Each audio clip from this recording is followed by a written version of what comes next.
Aktivitas penundaan itu batas jangka panjangnya adalah sampai dengan mendekati hari kiamat, yakni ketika matahari terbit dari arah barat. Terus diterima kapanpun. Seseorang berdosa tahun 2023 ini, kemudian nggak tobat-tobat, Pak. Ngerti yang dilakukan itu dosa, tapi dia terus lakukan. Tobatnya nanti kalau pensiun misalnya.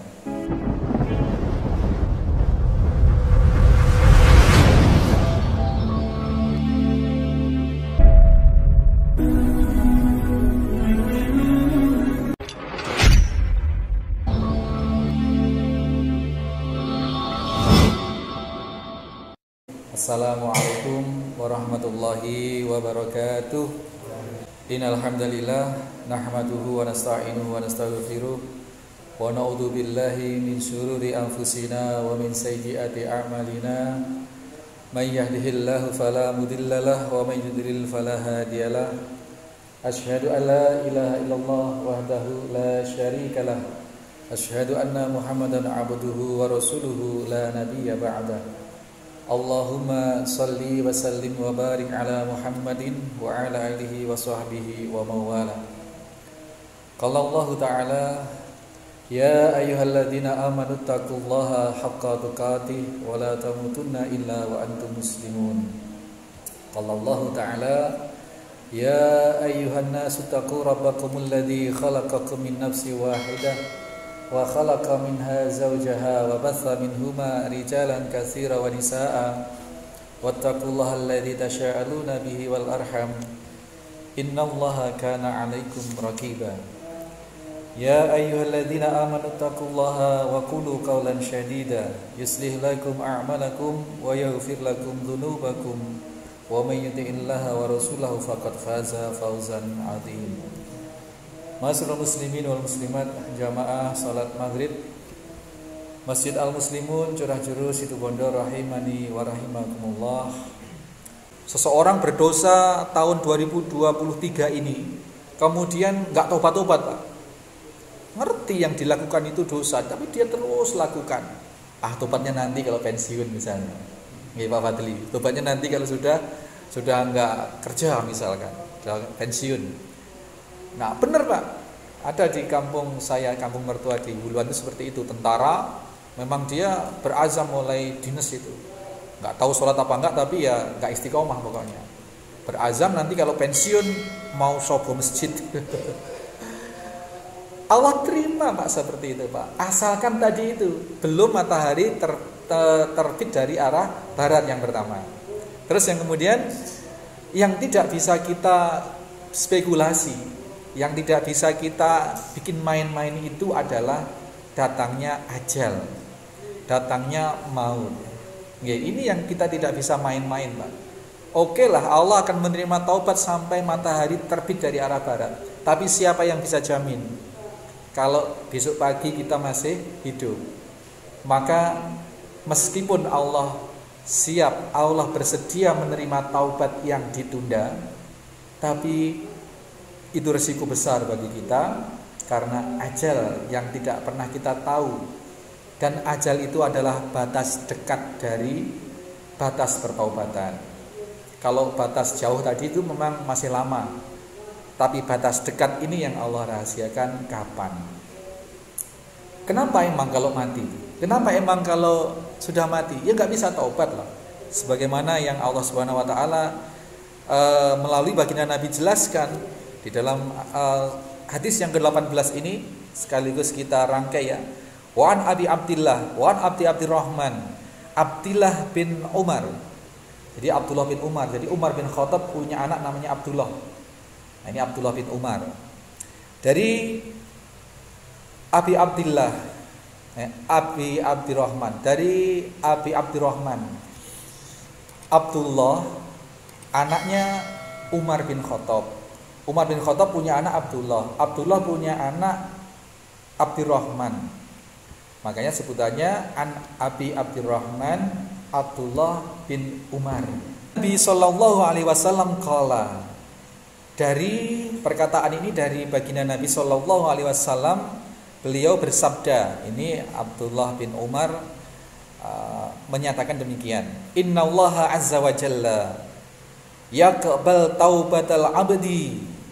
Allah Subhanahu wa taala, Allah azza wa jalla mengkabulkan taubat hambanya malam yughargir, sebelum terjadi nafas atau nyawa sampai kerongkongan. Ini maknanya sakaratul maut. Ini batas pendeknya yang kita tidak bisa main-main ini. Kalau tadi kita bisa masih pelajari dari ilmu eksak, ilmu antariksa, kapan akan ada benturan bumi, kapan ada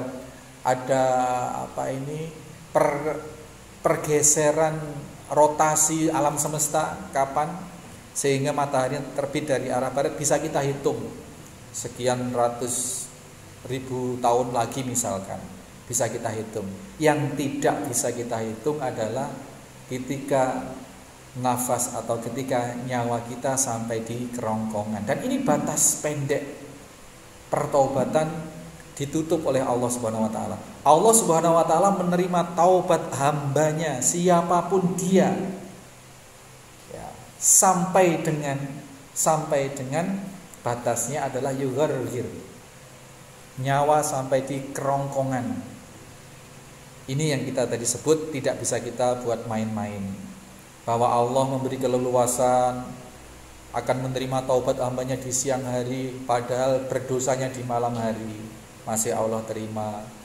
Dosa siang hari Allah siap menerima, membentangkan tangan untuk dosa-dosa hamba yang dilakukan siang tadi itu di malam harinya.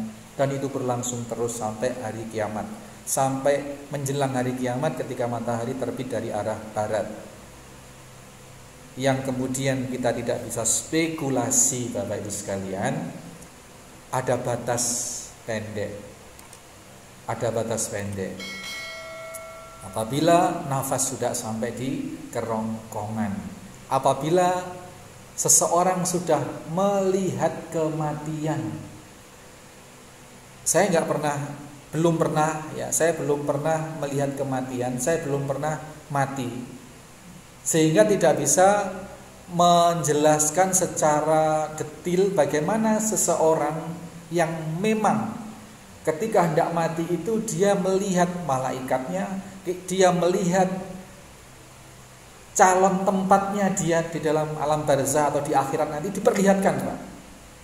Sehingga jangan heran ketika seseorang itu mati tersenyum, karena dia sudah diperlihatkan tempat kembalinya kelak indah, mewah, sejuk, maka dia senang hati, jiwanya damai, tentram, bahkan kematiannya tersenyum.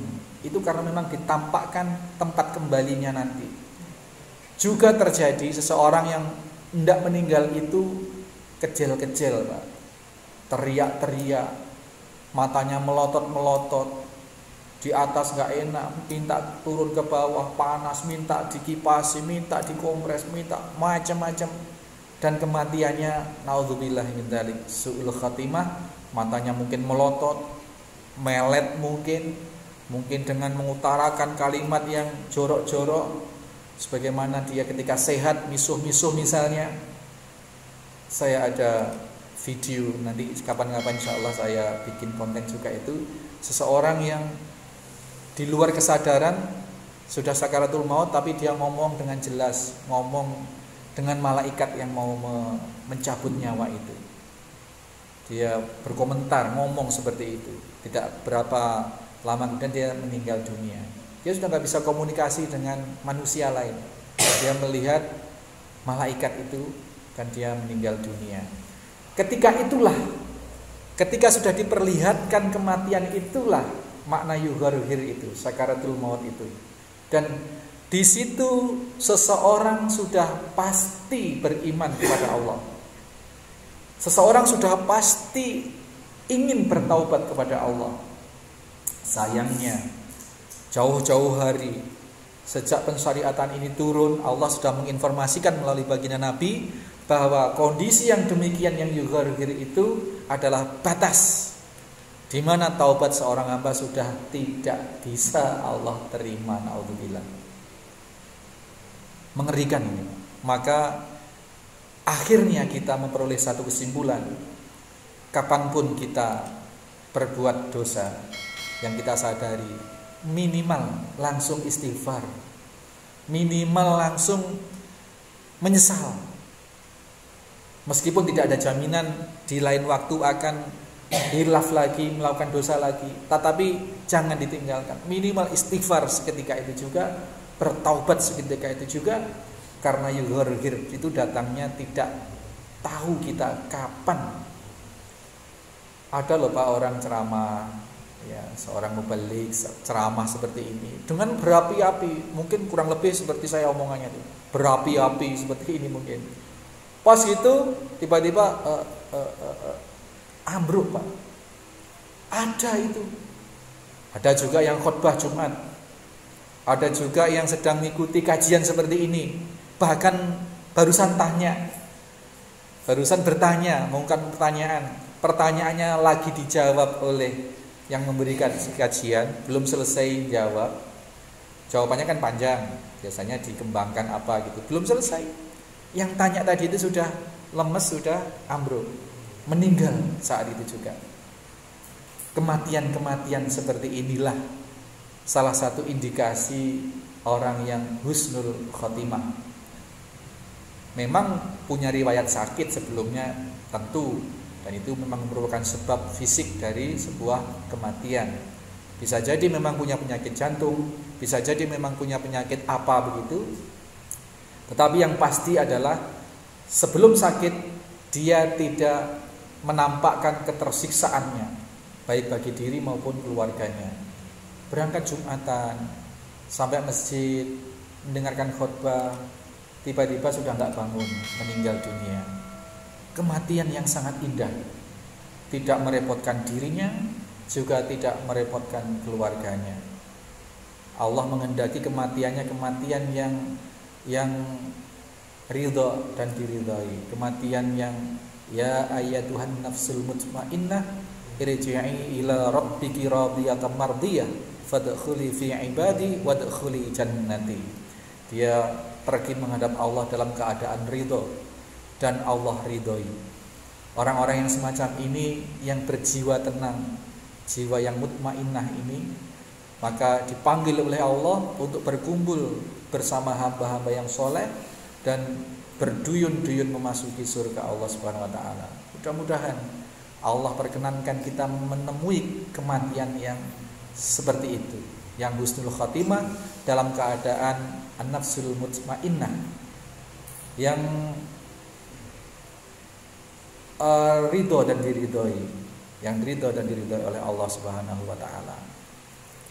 Jadi itu merupakan bentuk yang 3 hadis ini, 16 yang Abu Musa al-Asy'ari tadi, kemudian Abu Hurairah yang ke-17 dan Abdullah bin Umar yang ke-18 ini merupakan satu kesatuan penjelasan bahwa Allah memang menerima taubat hambanya itu kapan saja sampai 2 batas tadi.